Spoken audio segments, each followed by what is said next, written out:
E aí pessoal, beleza? Sejam todos muito bem-vindos a mais um vídeo e novamente o nosso quadro respondendo os comentários que vocês deixaram nos vídeos anteriores aqui do canal, beleza? Então, sem mais delongas, vamos lá. Eu já adianto que esse aqui é o melhor vídeo de respondendo comentários, porque só teve pergunta boa, realmente só pergunta interessante. Então vamos lá, a pergunta do João Pedro Silveira. Qual motor para bike é mais potente? Colocar dois motores de 1000 watts, né, na roda dianteira e na roda traseira, ou um mid-drive de 750 watts. Olha só que pergunta interessante, viu? E a resposta para isso é simples, né? Na verdade, com dois motores de 1000 watts, com certeza você vai ter mais potência do que um motor só de 750 watts, mesmo que ele seja mid-drive, tá? Então, dois motores de 1000 watts fica absurdo. Você vai andar quase igual uma moto, né? Não na mesma velocidade, mas com muita potência na subida, né? Dois motores realmente é fantástico em relação a desempenho, né? Próxima pergunta do Elton Souza Santos. Falta pegar uma com motor Bafang. Realmente, ele comentou no vídeo sobre a bike mid-drive. Até hoje eu não tive a oportunidade de testar uma bike elétrica, nenhum kit elétrico com motor da Bafang. Gostaria muito de testar, porque realmente são motores excelentes. Vamos aqui para a próxima pergunta, o próximo comentário, na verdade, do Antônio Nascimento, né? Boa tarde, queria saber se dá para adaptar esses módulos em um motor Bafang 750 watts, 48 volts. Ele está falando sobre aquele controlador universal que eu postei no vídeo anterior, que é um controlador que você compra no AliExpress, você consegue adaptar em cadeira de rodas elétrica, triciclo, bicicleta, patinete, moto. Ele serve para qualquer veículo elétrico. E sim, é possível adaptar um controlador universal em um motor mid-drive. Qual que é a diferença do mid-drive? Porque o mid-drive vem com um controlador dentro da caixa do motor, é um controlador específico para ele. Se caso queimar esse controlador, você tem que abrir o motor, puxar a fiação, as 3 fases do sensor Hall e fazer uma adaptação. É possível, mas exige ali uma boa prática de eletrônica, porque você vai ter que identificar os fios, você vai ter que puxar, ampliar ali, aumentar a fiação, né? Puxar para que ela saia do motor e você consiga colocar no controlador novo. Então exige aí uma certa prática, você tem que colocar também um controlador adequado. Você não pode pegar um controlador muito potente, senão você vai acabar queimando o seu motor mid-drive, tá? Então tem que tomar cuidado. Próxima pergunta da Liliane Viana. Esse controlador pega numa bike da Souza? Ele está falando também do controlador universal.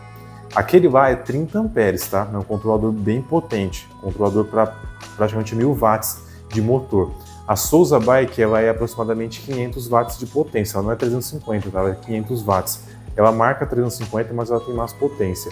E sim, é possível você colocar um controlador daquele também na Souza Bike, só que exige aquilo que eu falo naquele vídeo, adaptação. Você tem que saber fazer os conectores, saber identificar. De repente você tem alguma dificuldade para ligar farol, ligar buzina, ligar luz de freio, seta, né? A Souza Bike tem seta. Então essa parte dá um pouco mais de trabalho. Então qualquer adaptação exige você ter um conhecimento e ter prática na eletrônica. Mas é possível sim, igual eu falei, aquele controlador é universal. Ele serve para qualquer bike. Rafael Glossarium comentou, né? Perguntou. Amigo, eu vi que tem o sensor de pedal assistido na versão 3, 6 e 12 ímãs. Qual escolher, né? Qual padrão é mais utilizado? Na verdade, não tem de 3, é 5, 6, 8 e 12, né? Aquele disco de ímã que vai no pedal assistido. E então é o seguinte, ali você vai ter mais precisão no de 12 ímãs. Quanto mais ímãs tiver, mais precisão tem o pedal assistido. Quanto menos ímãs tiver, menos precisão tem. Então, o de 5 ímãs tem um certo delay, tá? E você usa o de 5 ímãs no caso de controladores universais que não tem display, por exemplo. Esse controlador universal que eu mostrei no vídeo anterior, ele não tem como você configurar a intensidade do pedal assistido. Então você usa um de 5 ímãs que é padrão para aquele controlador. E é um pedal assistido bem ruinzinho, tá? Não é muito bom, porque ele só tem uma intensidade, ele fica o tempo todo na mesma força. Então você vai pedalando, nem sempre ele acompanha a sincronia da sua pedalada. Agora, o de 8, de 6 e de 12, você usa quando a sua bike tiver um display, um S866, um LCD3, porque lá no display você configura, você coloca lá qual a intensidade do pedal assistido, qual a força, aí lá você coloca também qual ímã de pedal assistido você está usando, se é de 5, de 6, de 8 ou de 12. Você diz para o display, ele já consegue fazer a leitura e saber qual vai ser a rotação ideal do motor. Então é por isso que tem essa diferença, tá? O de 12 é o melhor, mas para usar de 12 tem que ter um display para você configurar. Próxima pergunta do Marcos Frutos. Análise top, Léo, verdadeira. O lance da limitação de velocidade abaixo do permitido já obsoletou. A bateria é removível para quê? Em termos de que a bike é desproporcional. Bike urbana, pneus urbanos, botaram um pneu de trilha, né? Vamos lá, uma pergunta muito boa também. Realmente, a lei de 25 por hora já foi faz tempo, então agora é 32, então a bike realmente está com uma velocidade muito limitada. No caso, sobre a Caloi Mid-Drive que eu postei nos vídeos anteriores também. Eu vou deixar aqui na descrição os links dos vídeos que eu estou mencionando aqui, tá? Para caso você queira assistir. Então, realmente, a bike ela é limitada a 25 por hora. O motor, quando chega a 25 por hora, ele trava o RPM, mantém o mesmo RPM, só que você consegue continuar pedalando para atingir uma velocidade maior, tá? Então, infelizmente, essa bike ela ficou aí obsoleta na questão da velocidade. E na questão da bateria ser removível, também não sei, cara. Aquela bike ela tem um problema que a bateria é removível, mas ela só carrega conectada na bike. Então não tem muita utilidade. Talvez para você lavar a bicicleta, limpar ela, você tira a bateria para não molhar, você tira ela. Seria a única utilidade que eu vejo naquele caso, né?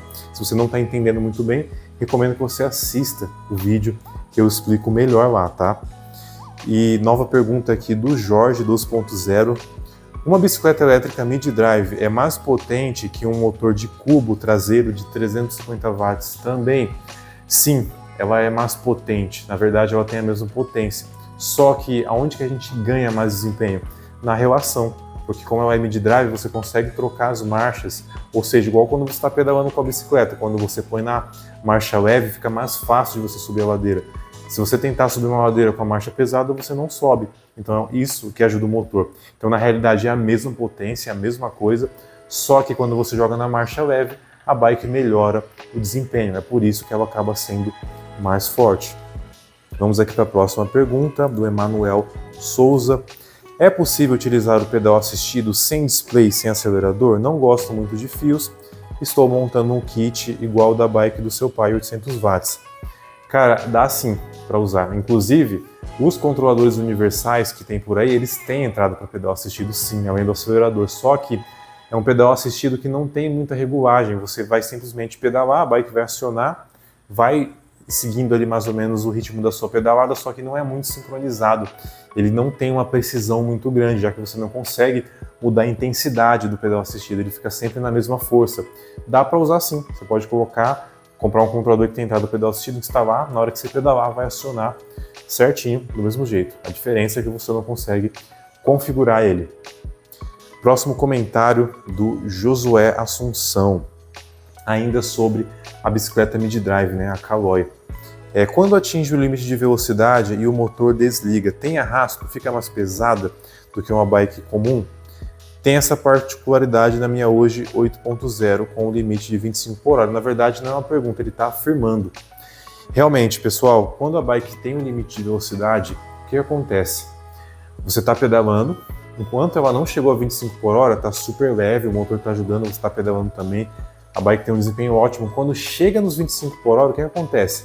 O motor trava nesse RPM, fica ali no mesmo RPM para manter a velocidade e você tem que pedalar para você conseguir mais velocidade. Então isso fica pesado, não fica leve. Então quando a bike chega no limite de velocidade, ela vai ficar mais pesada também. Infelizmente, isso é um problema dessas bikes que são limitadas, tá? Próxima pergunta do Marcelo. Ele tem uma Honda XRE 300 com a bateria de 12 volts, né? É uma moto a combustão, tá? Não é uma moto elétrica. Então ele está falando da bateria que dá partida na moto, tá? Ele tem uma bateria de 12 volts, chumbo ácido, que é o padrão de carro e moto, bateria de chumbo. O que você me recomenda? Qual tipo de célula usar sem ter nenhum risco para moto? Cara, essa pergunta é excepcional, cara, uma pergunta excelente, tá? Porque isso é muito comum, muita gente me pergunta isso. Posso colocar bateria de lítio no meu carro para dar partida? Posso colocar bateria na minha moto de lítio? Pessoal, de jeito nenhum. Você não pode colocar bateria de lítio em carro e moto. Vou explicar para vocês o motivo, os motivos, tá? Então isso aqui vai ser uma resposta até mais longa, porque é algo que exige muita atenção. Vamos lá. A bateria de chumbo, ela não tem BMS, ela não tem células igual a célula de lítio, que são várias pilhas, é uma bateria ali única, né? Ela tem as divisões ali dentro, mas é um bloco único. O que acontece quando a bateria do carro ela fica sem carga para dar partida da moto, né? Você tenta dar partida, ela não dá partida porque ela não tem energia suficiente. Já que o motor de partida do carro da moto puxa muita corrente, ele exige muita energia. Só que a bateria de chumbo, quando ela fica fraca, quando ela está bem fraca mesmo, a ponto de não ligar o veículo, ela não vai dar partida, porém ela ainda tem energia para poder ligar o painel, tem energia para poder ligar a trava do seu carro, para você poder ligar o alarme, para você ligar o resgate, você consegue ligar até o farol, porque esses outros acessórios exigem pouca corrente, então a bateria fraca consegue alimentar todo o carro ainda, o carro continua funcionando, toda a parte elétrica menos a partida, você tem que dar um tranco para poder ligar o carro, tá? E o que acontece com a bateria de lítio quando ela acaba a carga? Ela tem uma BMS. A bateria de lítio, quando fica fraca, ela corta energia. Então é por isso que você não pode usar no seu carro nem na sua moto. Porque a bateria de lítio, quando fica fraca, ela vai desligar. Aí você não vai conseguir ligar o alarme, você não vai conseguir destravar o seu carro, não vai ligar o painel, não vai ligar nada. Então é por isso que carro e moto tem que ser bateria de chumbo. Porque a bateria de chumbo, mesmo fraca, ela continua funcionando, só não vai dar partida, entendeu?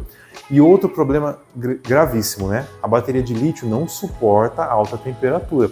E na moto e no carro, a temperatura do cofre do motor fica absurda, muito, muito quente. Então você tem um risco absurdo de incêndio. A bateria de chumbo aguenta a alta temperatura do motor do carro, a bateria de lítio não. Você vai acabar com a sua bateria e ainda tem risco de incêndio. Então é por esses dois motivos que você não pode colocar bateria de lítio em carro e moto, tá? Não pode mesmo. Tem que ser bateria de chumbo ácido. Vamos aqui para a próxima pergunta, o próximo comentário, né? Léo Meira comentou, só para registrar, a assistência da OGE e da Caloi após a garantia é praticamente zero, falo por experiência. Pode tentar ligar para o pós-venda, só atendem pessoa jurídica que trabalha com o bike. Você fica refém da loja revendedora se eles tiverem mão de obra para te ajudar. Cara, isso é uma coisa muito triste, tá? Enfim, eu acabei citando aqui as marcas que o Léo disse, né? Não quero expor, não quero criticar ninguém, só que isso é uma realidade muito triste hoje do mercado nacional de bike elétrica. Infelizmente, isso acontece muito. As marcas não estão dando um suporte muito legal. Então, eu queria muito que isso mudasse, queria muito que hoje as empresas dessem suporte para a galera que compra produto. Você compra um produto caro, daqui a um ano você não tem mais peças de reposição, não tem garantia, não tem nada. Isso é muito ruim e isso atrapalha o mercado. Então, se hoje bike elétrica vende pouco, se as lojas não conseguem vender o tanto que eles esperam, um dos motivos é a falta de pós-venda, infelizmente, tá? E, pessoal, é isso. Essa aqui foi a última pergunta, o último comentário. Se caso você quiser que seu comentário apareça no próximo vídeo, deixa um comentário aqui, vai comentando nos próximos vídeos, deixa sua pergunta, que pode ser que você apareça no próximo vídeo, beleza? Então é isso, pessoal. Agradeço muito quem assistiu até o final. Até a próxima. Valeu!